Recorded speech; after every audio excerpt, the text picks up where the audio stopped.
Welcome back to the Book Review Corner. In today's video, we're going to look at The Ins and Outs of In-N-Out Burger by Lynsi Snyder. Lynsi Snyder is the president and owner of the In-N-Out Burger Company, as well as the granddaughter of Harry and Esther Snyders, two of the founders of In-N-Out Burger. With more or less 400 stores, a loyal following, and great remarks from people such as Anthony Bourdain, the late celebrity chef, In-N-Out has a great reputation among fast food companies. And a big portion of that has to do with the people behind the scenes. In today's video, I'll be talking about the history of In-N-Out from three big rocks, or three eras. Those are the era of learning, the era of growth, and the era of helping. I've titled the first of these three sections the era of learning because, in a large regard, the first steps of building In-N-Out was pretty entrepreneurial. I won't go into too vivid detail about the history of Harry and Esther Snyder, but the book does a great job of that. Lynsi Snyder worked with the In-N-Out historian as well as several former and current associates to give a really broad picture of the history of In-N-Out, but also includes a lot of her accounts and what she experienced and heard from her family and friends. So if you're interested, I'll let you check out the book yourself, but I'm going to start right in with when they actually started In-N-Out Burger. Our story begins in Seattle, where Harry and Esther met following the war. Harry had discovered a restaurant in the Seattle area that was offering a drive-thru. It was one of the first of its kind in the nation, and he figured that was a pretty good idea for somewhere else. After some thought, Harry and Esther Snyder, along with their friends Charlie and Margaret Nodden, decided to move south to California and open up the first of the In-N-Out Burger restaurants. The original store was just a drive-thru with no dining room at all.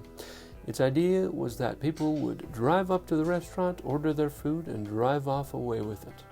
The Snyders and the Noddens pooled together their money to fund this endeavor, and in the early days they spent a lot of their time and energy pouring into the business to make it into a successful restaurant. This original restaurant isn't there anymore. It was torn down as they developed the 10 interstate through the city of Baldwin Park in West Covina. However, they did build a replica near the site where the restaurant used to be that you can go and drive by just to see what it was like. And fun fact, for a couple of years I actually lived 1.5 miles from this location.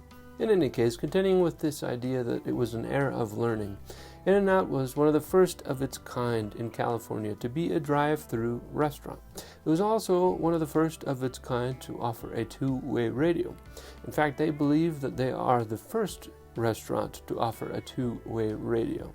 Back in the day, those kind of radios were particularly popular with people who were getting into cars, and oftentimes there was a risk of theft. So after every opening and closing hour, they would pack away the two-way radio and lock it securely in the restaurant. Though the work was hard, they really leaned into the quality of the food, the quality of the service, and the friendliness of the interactions with people. From their first hire to their first trainee to be a manager of a store, and eventually the managers of the several 8 stores that they eventually created together, Charles and Harry created an environment that was quality and service over the dollar amount. They wanted to offer a burger at a good price, but not at the expense of poor service or a poor quality product.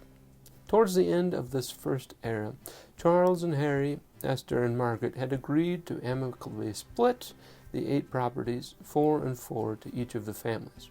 They both agreed to continue using the In-N-Out name until one decided to pass it on to someone else. At the time that either party passed it on to another party, that party that was transferring In-N-Out over would change their name to something different. Charles and Margaret Nodden changed ownership first. Thus, their restaurant went off to be called something else. And the In-N-Out that we know today is derivative of those 4 stores owned by Harry and Esther Snyder. As before, they continued with creating a great product with great service and friendly service to really broaden In-N-Out's reach, and eventually to grow back up to 8 stores, then 10 and 12 and so on. The second era I've titled the era of growth, and that begins with Harry's sons Guy and Rich Snyder. About the time of Harry's death, the company of In-N-Out Burger was beginning to change from that entrepreneurial side of things to a more standard company and operation business. Harry used to train the managers individually and have them write down all the instructions on how to run a restaurant, but eventually that was codified and printed and put in a much more systematic way. Under Rich's leadership, the company grew, and under Guy's leadership after that, the company continued to grow. They went from dozens of restaurants to hundreds of restaurants all across California. But that's not the chief reason why I've decided to title this second era the Era of Growth.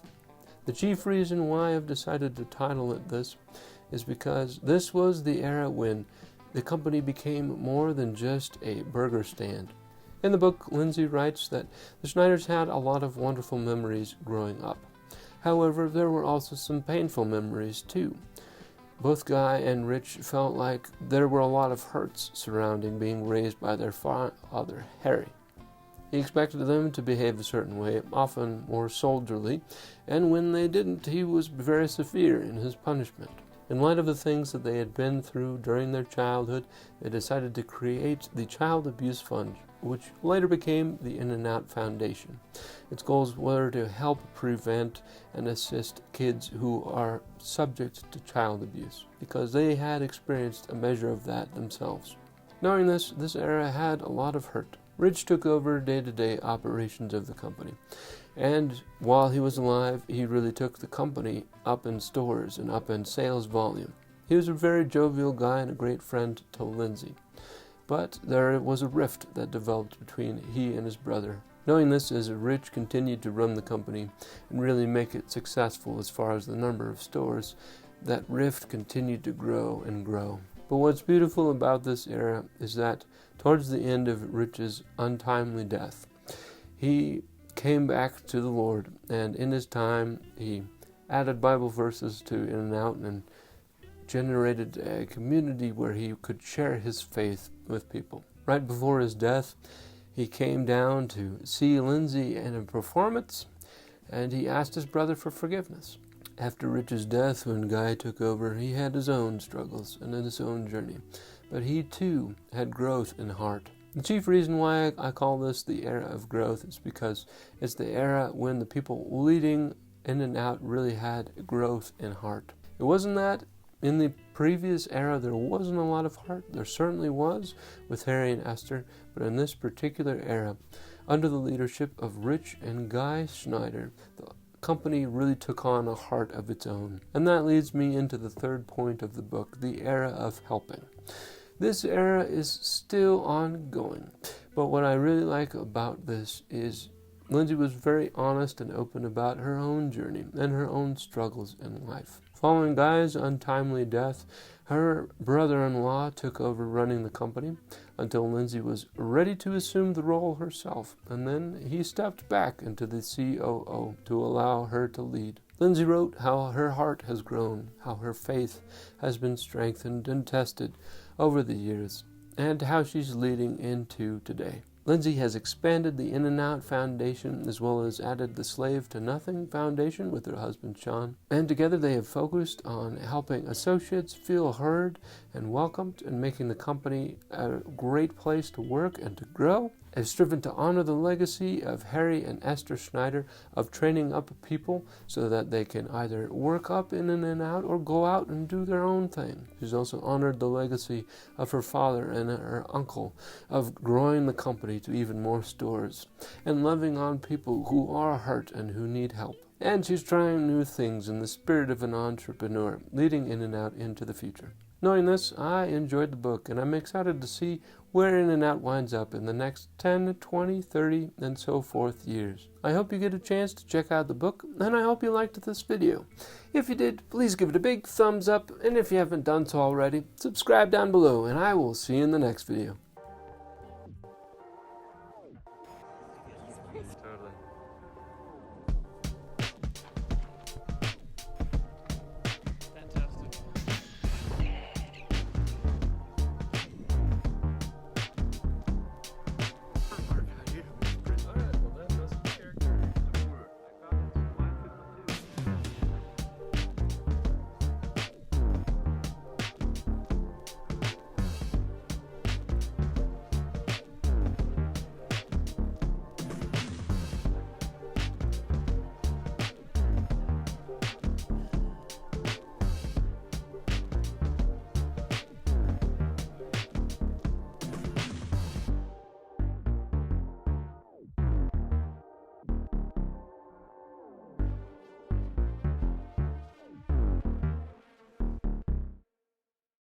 Thanks for sticking around for the bonus portion of this video. I am currently in Irvine, California. Wanted to give you a special. So in the book, Lynsi talks about they work out of an office building. This 10-story building right behind me. That's where In and Out corporate headquarters are. It's something fun. I thought it would be interesting to see in person, but here it is. It's just an office building, but it's a fun little piece of tribute. All right, we'll see you next video.